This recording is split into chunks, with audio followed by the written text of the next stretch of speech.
assalamu aleykum wa rahmatullahi haray o mo yiɗon ɗo ko guinéjo woni ko wara Algérie Allah innamo yaafomo haray ko dispute naati entre guinéɓe ɓe malien ɓe ton woni ha ko heddi e mum Allah innamo yaafomo donc haray ko peeji ɗiɗi tampuɗi peeji ɗiɗi soñjiɗi wonɗi wiide kadi tampere bammawɗo wonɗi wiide kadi tampere yaaye ko ɗin ukkodiri ton haray au lieu de ɓe wallodirde ɓe jodidira juuɗe ɓe avance yesso ko ɓe mo ukkodirgo ɓe andi Algérie déjà tawno Algérie meɓe no añiɓe ɓe añidira ton kadi waɗa kirana hoore maɓɓe probléme donc haray pour le cas du Mali haray Mali hay école ji ɗi ferma Mali jama o ngala famude ko woni janggude konko école ji ton anana Malien ɓe gonno inna ça va na gonga c'est des propagandistes rien ne va au Mali le pays est en arrêt presque en arrêt total hay hunde ala wona mbuɗi donc haray si démocratie no haalede militaire yo haaltake nder ton e nder démocratie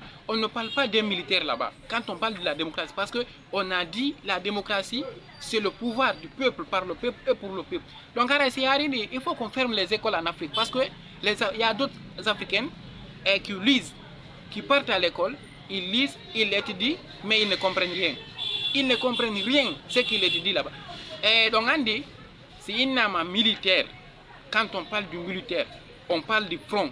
Quand on parle du militaire, on fait allusion aux casernes. Militaires, ils ont été créés, ils sont faits pour sécuriser la population, pour sécuriser le peuple. D'abord, nous ne sommes pas arrivés d'abord au niveau du peuple. Les militaires sont faits pour sécuriser l'intégralité territoriale d'un pays. C'est parce que c'est quand on a un pays, on parle du peuple, l'existence d'un peuple. Deuxièmement, les militaires sont faits pour sécuriser les civils, les citoyens d'un pays. Troisièmement, les militaires sont faits, c'est-à-dire l'armée a été créée dans le but de sécuriser les biens encore de la population. Haray ko non woni rôle militaire, ko dido tati be mo inirana. Si dawnona dum do, haray l'armée n'existe pas. Il n'y a pas d'armée. Sinon on dit tati. Sorry ben.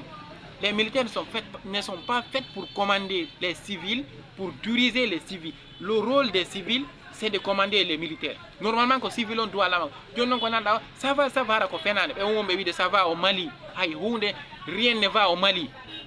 Jama no sonji, jama no tampi, jama no mapi, ben atender trou, crise ji.